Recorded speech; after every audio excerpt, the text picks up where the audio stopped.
Good evening, ladies and gentlemen. I'm Haya Bako, the Prime Minister for this debate. This House believes that the right-wing populism in Europe will escalate the conflicts in the Arab region. Before digging into our arguments, let's remember and never deny that we're living in a huge globalization. Hence, what happens in the West will affect the East, and what happens in the North will affect the South. Whether it's an environmental effect, political or economical effect. And we all saw how the Arab Spring had a strong impact on the whole world. Daesh, Donald Trump, it all affected us. Allow me to assure our confirmation as a government team on today's motion.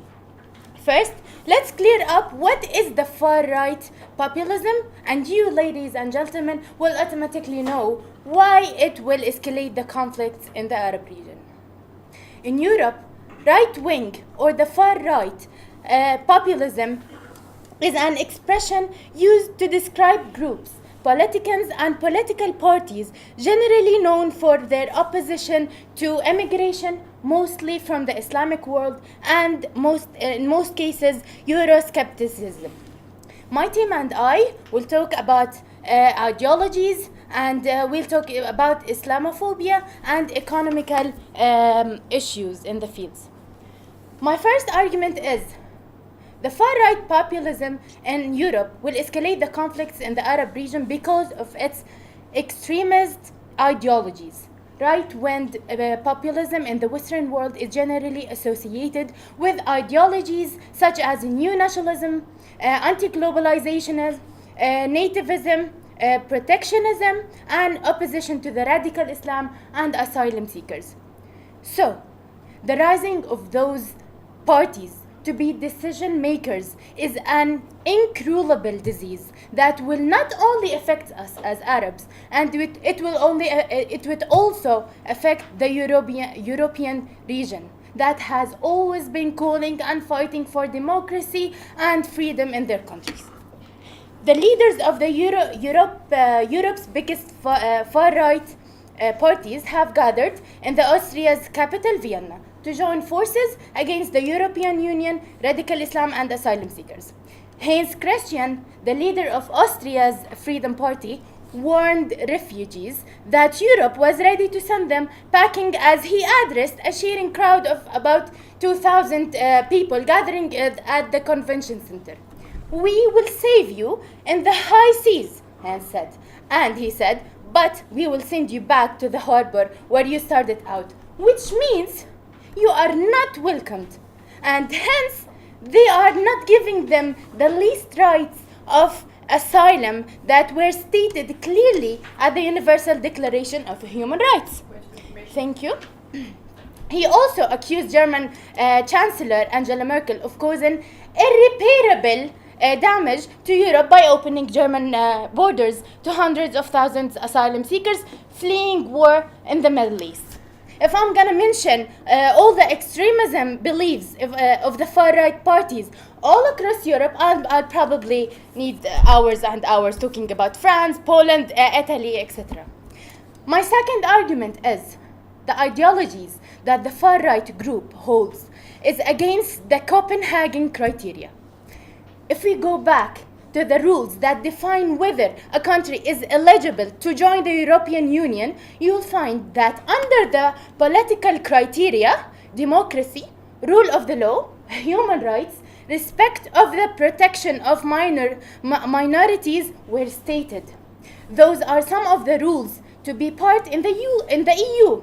But what about giving the rule of the European governments to groups that absolutely opposes those rules? What it would be a huge double standards union, and because of its huge size and power, it will definitely touch the Arabs in the European society and in the Arab region and conflicts. Finally, let me assure our position from this motion that we firmly agree on it. And thank you so much.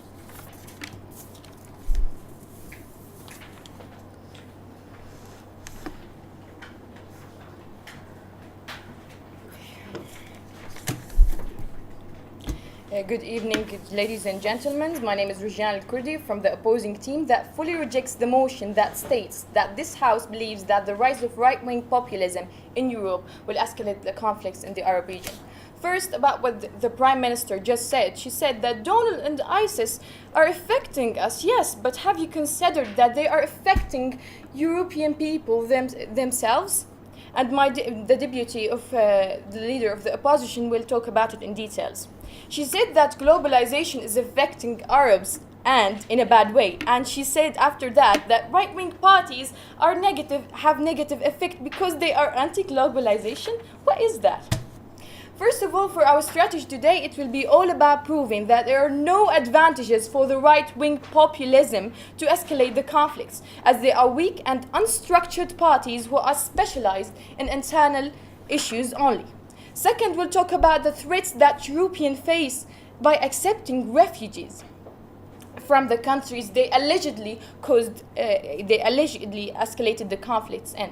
We'll also point some fingers on who actually planned and who actually is escalating the conflicts in the Arab region. First of all, the classification of right-wing populism into a single political party has proven difficult. It's not certain whether there are meaningful categories that exist, or merely cluster of categories, since the parties differ in ideology, organization, and leadership. Also, unlike traditional parties, they do not belong to an international organization for like-minded parties, and they do not use similar terms to describe themselves. Right-wing populism is political ideology that rejects the political consensus. In Europe, right-wing populism is an expression used to describe groups, politicians, and political parties generally known for their opposition to immigration, and they believe in lowering taxes, less regulation on business, reduced government spending. They also believe in personal responsibility, limited government, free markets, individual liberty, and a strong national defense. And the role of government should be to provide people the freedom necessary to pursue their own goals. Their policies generally to emphasize empowerment of individual to solve problem, besides they're known to stand against immigration. That actually led us to an important question. Why would they help escalating the conflicts and accept immigrants who are threatening their national security when they cannot to? Simple as that. As well as what I said before, they do not belong to an international organization of like-minded parties. That means they do not interfere in the international crisis or their country's international relations. Their power in their country is limited. For information? Go ahead. Do you believe that banning Muslims and Arabs to the Arab world doesn't make any conflicts in the region? Thank you. Actually, although their policy was to stand against immigration, but they have accepted immigrants, and they actually thought of that as a human crisis, and they were generous enough to accept these refugees. Those parties were made to focus on internal issues as economic policy, healthcare policy, and educational policy. Right-wing populism in Europe are weak parties who are not capable to even running their own party without causing scandals. Their weak organization and lack of cohesion have led them to almost an end. They can't recruit members or demonstrate dynamism to grow their organization effectively.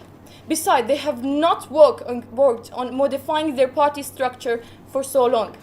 So how can they not do all that above, but they can escalate the conflicts? The conditions that so many right populist parties have successfully caused across Europe were economic crisis, growing dissatisfaction with political elites. In 1998, immigrants accounted for actually 3% of the population, but jumped to 14% by 2012. And actually, it has bad influence on the European Union. It had bad influence in Europe. Point of information. As I said before, and I will repeat, thank you. They can't escalate the conflicts in the Arab regions as long as they have almost no control in Europe. There are a minority fighting to reach control. Thank you, ladies and gentlemen.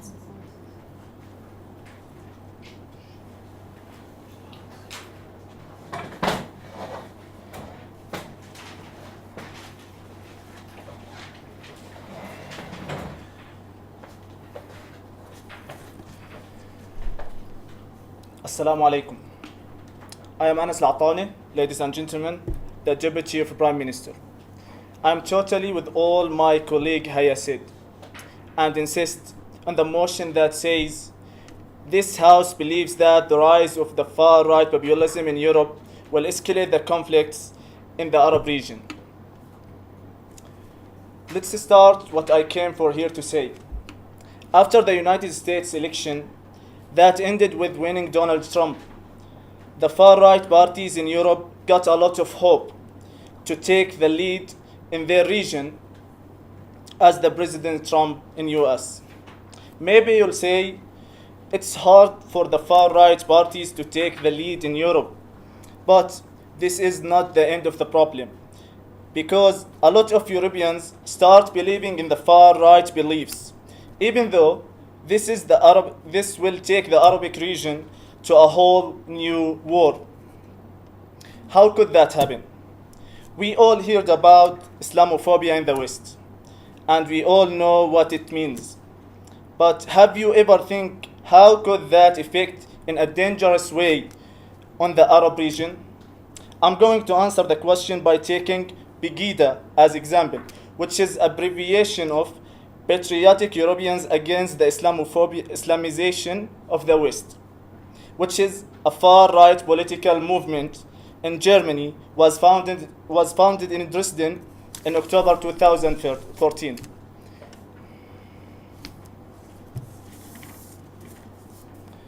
Pegida believes that Germany is being Islamicized and aims to oppose the Islamic extremism and wants to curb immigration. In January 2015, 25,000 Pegida's members demonstrated against Muslims and Islamicization in Germany streets. 25,000.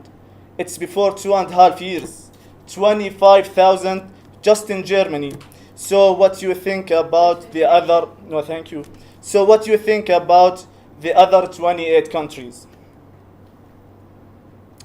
And as of January 2016, on Facebook, the Pegida fan page had about 200,000 supporters, according to political consultant Martin Fuchs. The fan page allows the users there to present and easily separate their ideas, which are not represented in the mainstream media. Since that, no, thank you. Since that, crimes against foreigners and minorities have risen significantly in many European countries. They do that between them in their countries. Now, imagine with me, if such far-right parties take the lead in the European region, do they will keep enough in their countries? Definitely no. They will attack the origin, the Arabic region. And actually, this is one of the points in every election statement they present.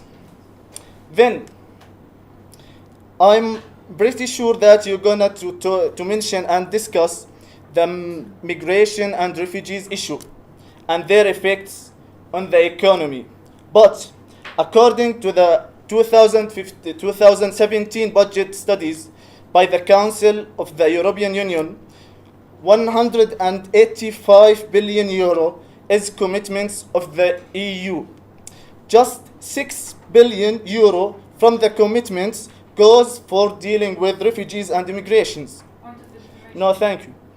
By simple calculations, we can find that the 6 billion euro is 3.7% from the commitments. Notice, from the commitments, regardless the payments, the huge incomes for the whole 28 countries of the EU.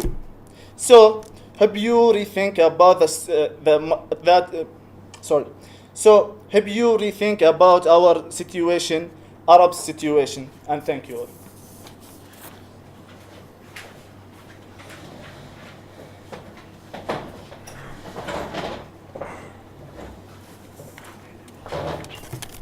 Good afternoon. My name is Ahmed Mustafa from the opposing team who fully rejects the motion that states that the House believes that the right-wing populism in Europe will escalate the conflicts in the Arab region.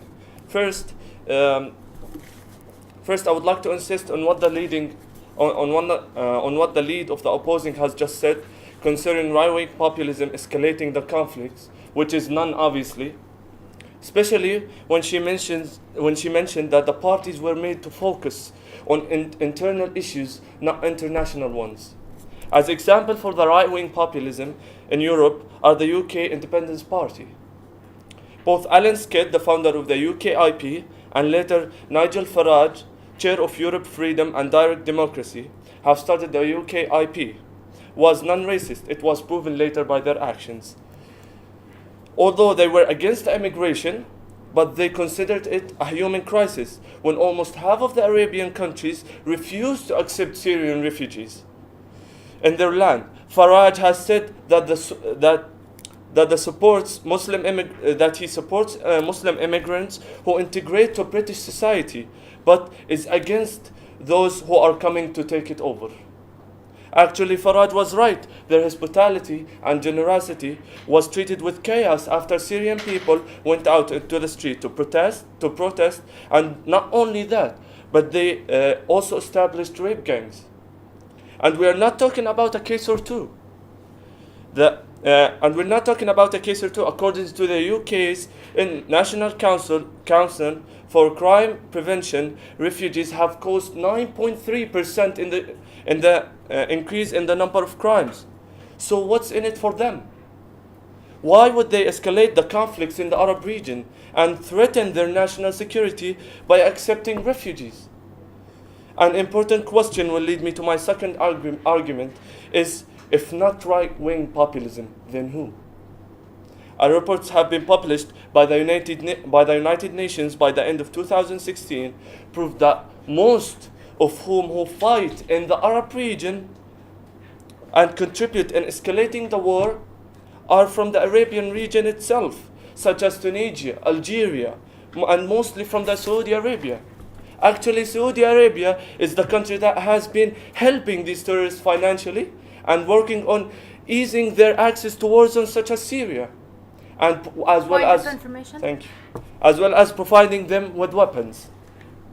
Saudi Arabia is said to be the world's largest source of funds and promoters of Salafist jihadism, which forms the ideological basis of terrorist groups in the Arab region, such as Al-Qaeda, Taliban, ISIS, and others. Donors in Saudi Arabia contribute the most significant source of funding to Sunni terrorist groups worldwide. Point of information. Thank you.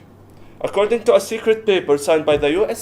Secretary on December 2009, states that Saudi Arabia remains a critical financial support base for Al-Qaeda, the Taliban, LET, and other terrorist groups. Also, the interpretation of Islam promoted by Saudi Arabia's funding for schools and mosques is strict by conservative Saudi based on Wahhabism or Salafism. In its harshest form, it preached that Muslims should not only always suppose infidels in every way, but hate them for their religion, for Allah's sakes. That democracy is responsible for all the horrible wars in the 20th century. That Shia and non-Wahhabi Muslims were infidels. As well as, ladies and gentlemen, we are considered infidels. We should be fought and killed, which is clearly lead us to believe that the right-wing populism have nothing with this war. It was made by Arab and for Arab, and there is no need for conspiracy theories, as it's clear for us who is leading the war and escalating it. Thank you.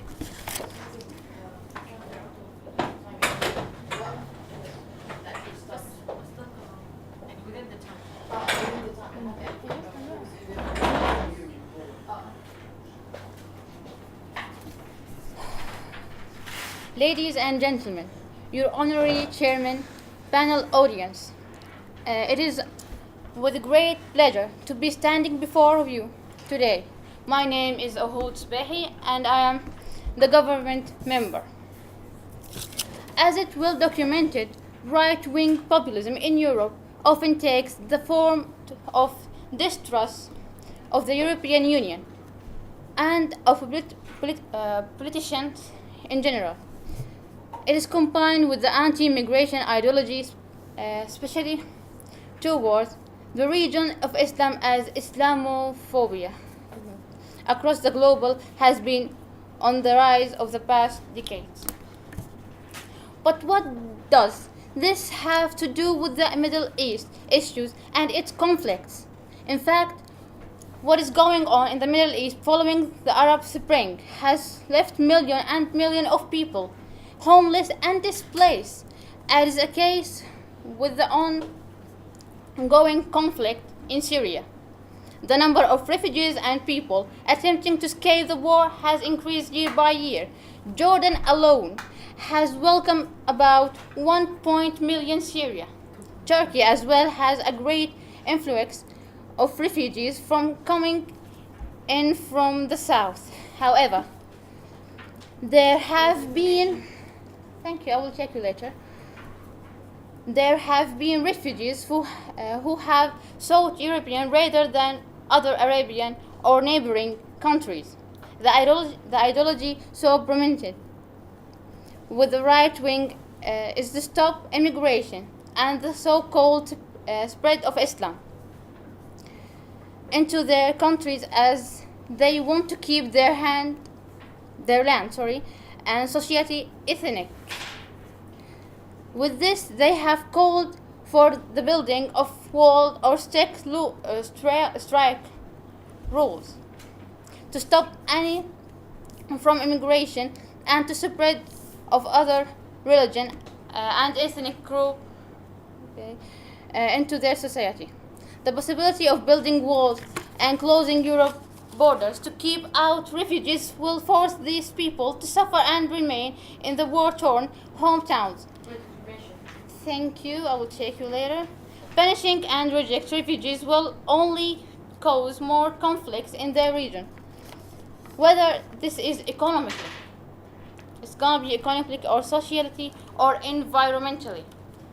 For example, as the need for water increases or basic living supplies increases, the share of each person for what decrease, and consequently the health of citizen deterioration.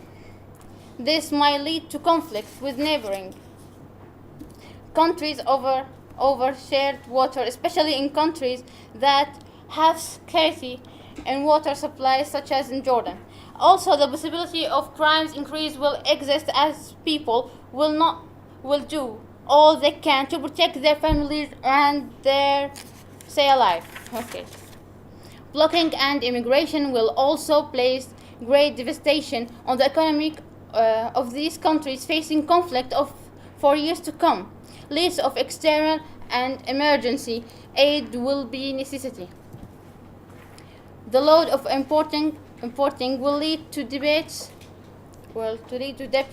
and harm taxation locally over limited resources. Overall, could lead to an effect on social justice and could possibly result in the revolution or armed conflicts in the Middle East. The debate over information. Thank you. No time. The debate over immigration is a very heated one in Europe. Nevertheless, the right wing insists on stopping immigration and continue call to the assimilation of immigration. For instance, the various cultural ideologies in Germany often raise the question among the Germany, who really are Germany?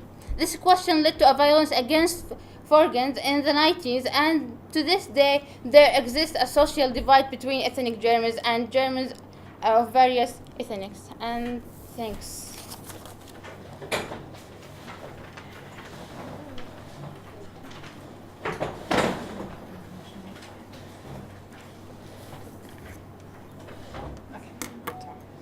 Good afternoon, everyone. My name is Mariana Udaye, and I'm an opposition member. First of all, I'm going to refute some of the points that referred by the government team and then present my arguments that support my team's point of view.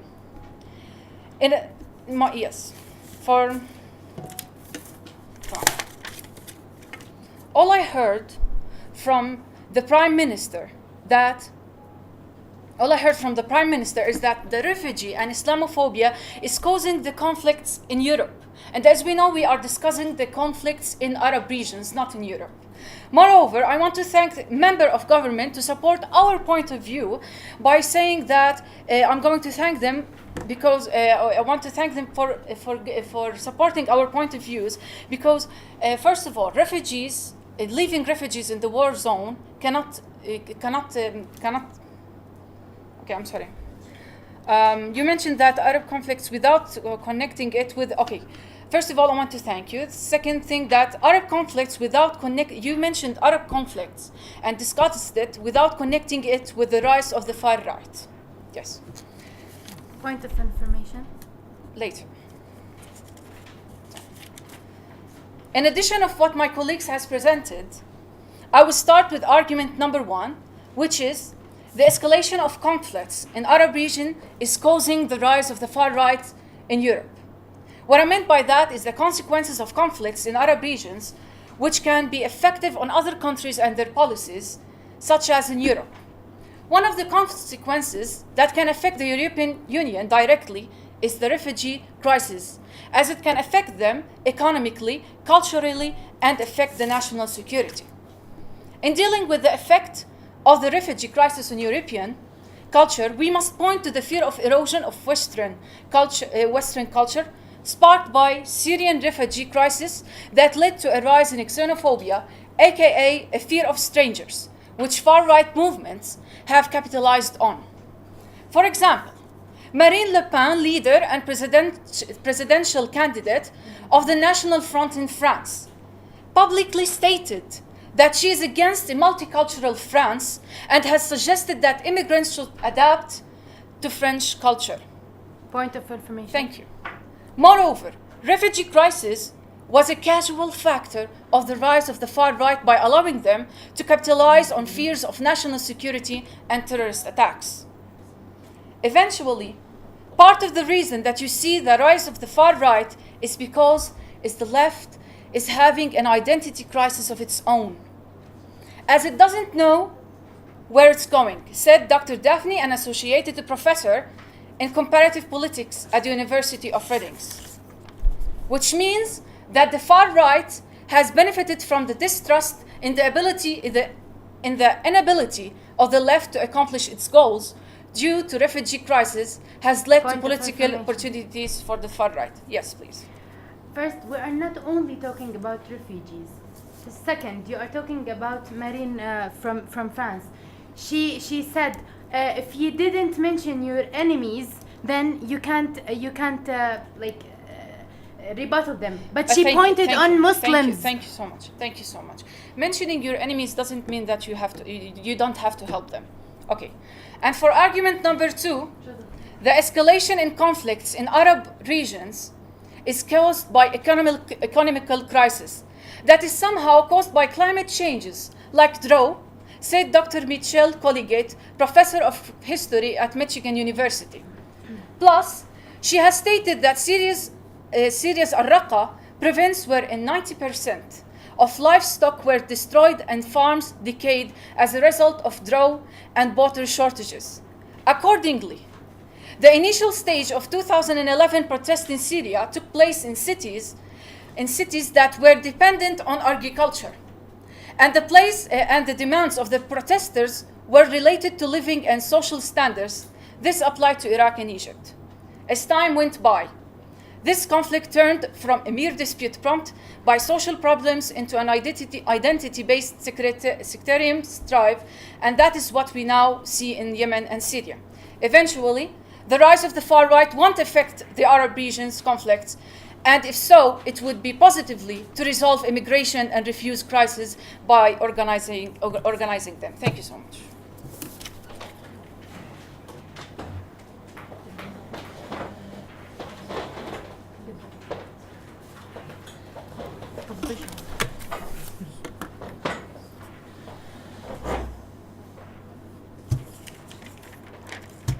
Honorary members of the panel, audience, and my colleagues in the opposition, it is with great pleasure to be standing before you today. Today we are discussing the right-wing populism in Europe and the rise that is occurring and its effects on the Arab region. Now, I would like to get straight into it and speak of the points made by the leader of... later. I would like to highlight the first point the Prime Minister of the government made, and this is globalization. She mentioned that there is a dynamo effect across the globe that with Europe and the Arab region. We are all in some way connected. There is no dividing Europe and there is no dividing the Arab region. Economically, socially, and politically, we are all connected. All the countries are connected. Now, there is also the opposition to immigration. The extremist ideology in Europe spreads lots of hate and garners a lot of support.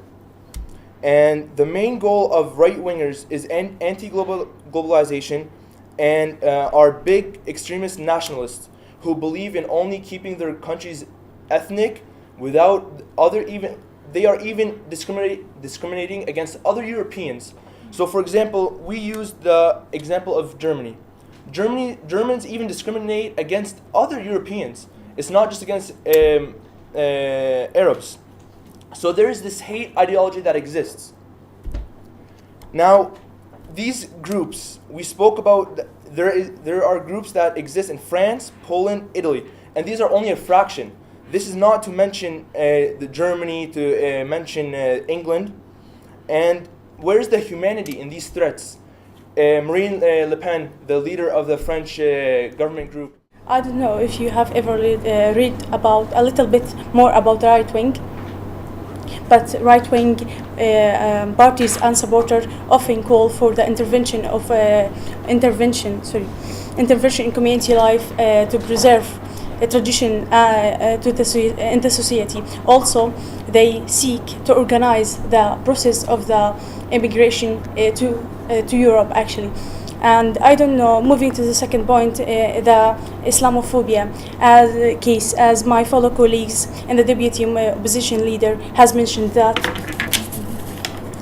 the donors in Saudi Arabia contribute the most significant sources of funding the Sunnah terrorist group worldwide, according to the secret paper signed by the U.S. Security on December 2009, states that Saudi Arabia remains the critical financial support for the Qaeda later on, and Taliban and other terrorist groups. Also, they keep showcase Marianne Le Pen as the only example of the right wings in Europe. I don't know, have you ever read about Emmanuel June? He's the second candidate for the French elections, which are going to be held in 2 weeks, actually. He's actually a right wing, but he's not against the immigrations, also not against Islamophobia. He's actually went to Algeria a couple weeks ago and negotiate about later on. Negotiate about the he talks about he talks about the immigration status, and that's all for now. Okay, that's all. I will end my argument now.